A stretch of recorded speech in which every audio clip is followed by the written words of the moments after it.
Climate change activists who vowed to shut down London for a fortnight are on their third day of protest. They've blocked Waterloo Bridge, Oxford Circus, Marble Arch and Parliament Square by marching, chanting and putting up obstacles. Today, they plan to target one train line, and actually that's exactly what's happened. Climate change activists have climbed on a train and a campaigner glued himself to the carriage in the third day of the protest today. Docklands light railway train at Canary Wharf is affected. The disruption's currently causing minor delays. Over 300 people have been arrested in London and Edinburgh, where Northbridge thronged with protesters. In this clip, you can hear two protesters who've glued themselves to the bottom of a truck and two workers who are frustrated by the inconvenience of being caused at this moment by Extinction Rebellion. Our objective is to cause disruption, but only to create the attention to what is needed about this ecological collapse. So that's why we decided to attach ourselves to this truck. It's not happening in the future, it's happening now and very soon, and I'm really worried about the children that I have in my life. Just can't move anywhere. Everywhere's shut down to all this. Just inconveniencing people, that's all they're doing really, and they just put, well, like working people want to get around. So is the message that these protesters are sending worth all the inconvenience that they're causing? Perhaps you're passionate about the environment and you support everything they're doing. Maybe you've even joined in the direct action in Edinburgh and London. Or have your plans been disrupted by the protests and you're totally fed up with all the chaos? You could give us a call on 08000 288 291 or email us on vine@bbc.co.uk. In a moment, we'll talk to Dr. Larch Maxey, who's one of the Extinction Rebellion protesters. He's here in the studio with me, and James Dellingpole, the author and Spectator columnist. But first of all, Springwatch presenter and naturalist Chris Packham is on the line. Chris, good afternoon to you. Good afternoon. And you're going to be heading along to the protest later this afternoon. Can you explain why? Why are you supporting it? Well, because I think it's a passive protest. It's causing disruption on a day, a nice sunny day in London. In those areas where there's no traffic, the pedestrians can take a breath of fresher air. We know that air quality is a real issue in London. And we're talking about it, and that's mission accomplished from Extinction Rebellion's point of view. No one's been harmed, nothing's been damaged. There was one group that caused some damage to a building in Shell, and I imagine that the main body of Extinction Rebellion will be trying to separate themselves from that. It's not what we want. But look, we've got a group of politicians globally who are not listening to the very urgent needs of our planet, and that is that we're in trouble. And the IPCC, the Intergovernmental Panel for Climate Change, have given those world leaders 12 years. That was before Christmas. I've seen nothing positive being done since then, and that's why raising the public profile of this climate catastrophe is absolutely essential. I mean, you say it's a peaceful protest, and in one way you're correct, but so far nearly 300 people have been arrested.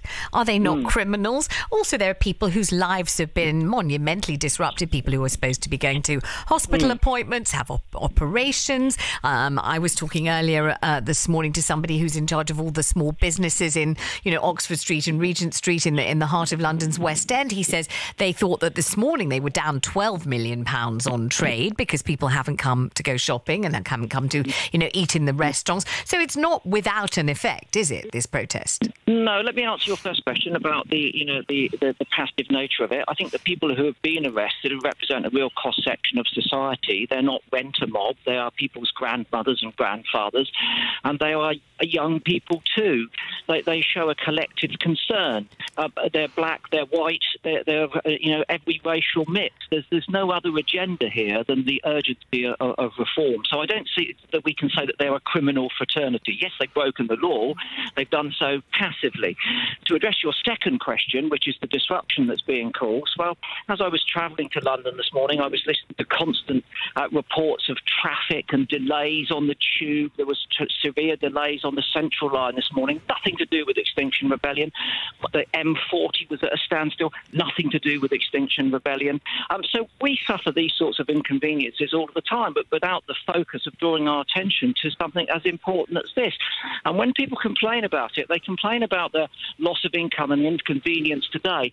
What about their loss of life and the inconvenience that might represent tomorrow? And, I read on social media this morning someone was understandably upset that they'd failed to reach their daughter's birthday party on time. And we can all appreciate that, how disappointing that would be. But what about their granddaughter's birthday party if there can't be one because the planet isn't in a fit state for us to inhabit by the time that person has a granddaughter? But this isn't about short-termism. That's what our politicians are about. This is about people with a longer-term vision, and the inconvenience that we're facing today is stimulating the conversation that you and I are having, and it's spreading the word of our widespread concern about the plight of our planet. And therefore, so long as it's passive, it will count me as one of its supporters. Chris Packham, thanks very much indeed for joining us. Now in the studio with me today is Dr. Larch Maxey. We've actually taken him straight off the demo. He's joined us here to tell us why he's demonstrating, why he's protesting, and also James Ellingpool, the author and Spectator columnist, is here. Hello, James. Good afternoon to you. Hello, Vanessa. I think we'll start with Dr. Larch Maxey and ask him, why are you an Extinction Rebellion protester? What are you trying to bring about? Trying to bring about the best chance we have in this short and closing window of opportunity that's left, the next 12 months, to try and give our species and all of life the best chance of surviving and thriving. The science is very clear. The climate science is that it's an urgent crisis. The UN General Secretary says we've got 12 months to turn it around from emissions rising to them coming down really quickly and going to zero as soon as possible. And the social science says in terms of social change, how we bring about social change, that has to involve mass civil disobedience like we're seeing today and all this week around the world, with 50 cities around the world taking direct action like this, and with mass civil disobedience that's non-violent. Non-violence is key to it, and we maintain respect for the police and for the government, for everyone involved. This is for everyone, every human, all of life. This is in service to them. I have 2 children. I care deeply about them and their generation. We don't want to ruin anyone's day, but we can't afford to ruin people's lives, and that's what's at stake here, the lives of future generations. All right, James Ellingpool, he's doing it for you and for your children and your grandchildren. It's for you that he's doing it. I am so grateful. They're always thinking of the children, aren't they? It's as though they're the only people who care about children and care about the planet. I think actually all of us care about the future. All of us are invested in our children's future. And all of us actually quite like nature and wildlife, which is why, for example, some of us object to the erection of bat-chomping, bird-slicing eco-crucifixes all over our landscape, supposedly to save the planet, when actually they slice and dice birds and bats. I'm talking about wind farms. I think we gathered that. I think we worked out what you were talking about there. Yes. There's a lot of junk science. There's a lot of propaganda. But let's call it out for what it is. This is economic terrorism. There's been one estimate that it's caused so far £12 million worth of damage. I suspect it'll be a lot more than that by the end of this fortnight, or however long they decide to make it go on. And I love the cavalier way in which Chris Packham, who I'm surprised he's even allowed to campaign in this way. I thought he was a BBC presenter. I thought they weren't meant to take overt political positions. But I'm surprised to hear him sort of on the one hand virtue signal his sympathy for the little boy whose mother couldn't get to his birthday, and at the same time said it was a kind of necessary thing to save the future. I think what these people are doing is wrong. I think most people agree with that verdict, and I've been looking at their demands. They are demanding the impossible. Number one demand: government must tell the truth by declaring a climate and ecological emergency. Well, if government really did tell the truth, it would be saying the exact opposite of what these Extinction Rebellion people are claiming, because there isn't a climate and ecological emergency. Far from it. The planet is doing just fine. They've been torturing the data till it screams. They've coming up with all manner of ill-founded claims. You go to the Extinction Rebellion website, they tell you puffins are in crisis. They tell you that we're down to something like 500 breeding pairs. There are actually 10,000 right now off the coast of Pembrokeshire and Wales. It's a complete All right, nonsense. James, give Larch a chance to respond. When you said economic terrorism, I must admit the expression on his face was absolute shock. Have you been accused of that before by anyone else? I think we really have to be careful and respectful in the words we use and the language. And I think James is being careful. I think he chose it particularly on purpose. It wasn't a mistaken phrase. Do you think it's accurate? Economic terrorist? Is that what you are? Sorry, with all due respect, I think please not to interrupt, because that's part of being respectful in our relating.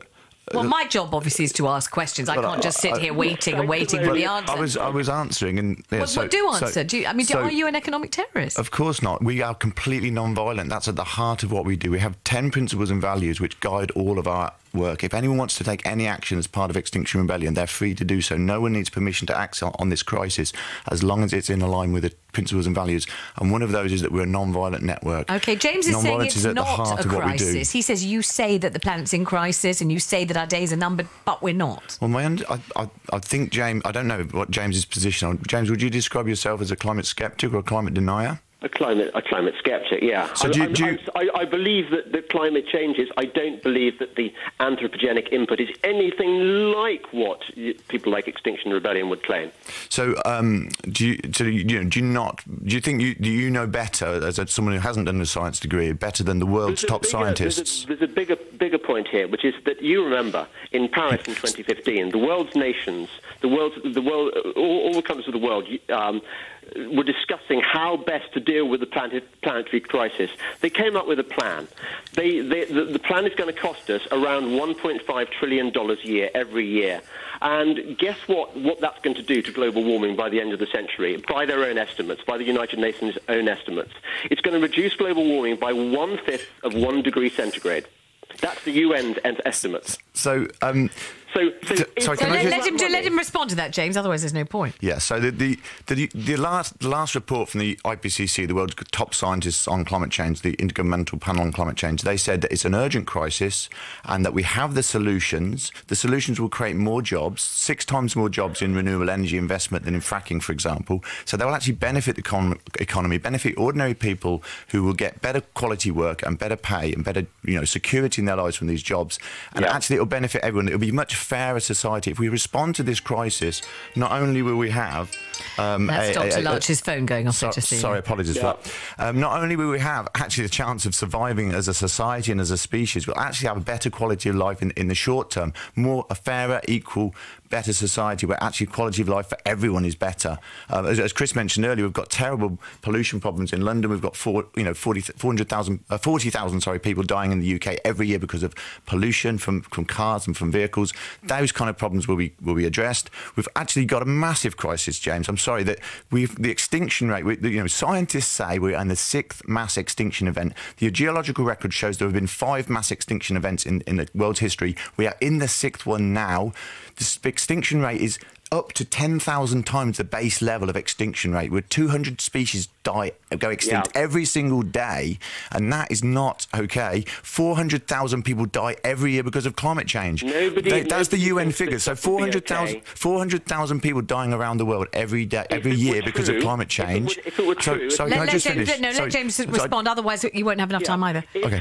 If these figures were accurate and trustworthy, then maybe people would be more interested. It's the UN. We know. He says it's from the UN, James. Do you not trust the UN's figures? Yeah, right.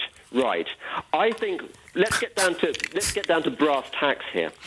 The fact is, however much we care about the planet, we know that the combined will of the world's nations is that to spend no more than $1.5 trillion a year in order to arrest global warming by the end of the century by 1/5 of a degree centigrade. What I'm saying is that with the best will in the world, all this money is going down the drain. And I dispute your claim about wind turbines creating green jobs. What they do is they create these fake jobs. For every green job that is created, 3... All right, last word to you, Larch, very quickly. We've got 3 demands. The government declare a climate emergency, we go zero carbon by 2025, and we appoint a citizens' assembly of ordinary people like me and James and you, everyone, to come together on a panel with all the information at our disposal, and then we can decide the policies together, because the government isn't fit for purpose. We need people to step up and take that job. Thank you very much indeed to you, Dr. Larch Maxey, of course to James Delling-Pole, and we'd like to know from you, do you think that the ends justify the means, or the means justify the ends on this one? Are you fed up to the back teeth with this protest, or do you see them as I was told earlier this morning, modern day suffragettes? 08000 288 291.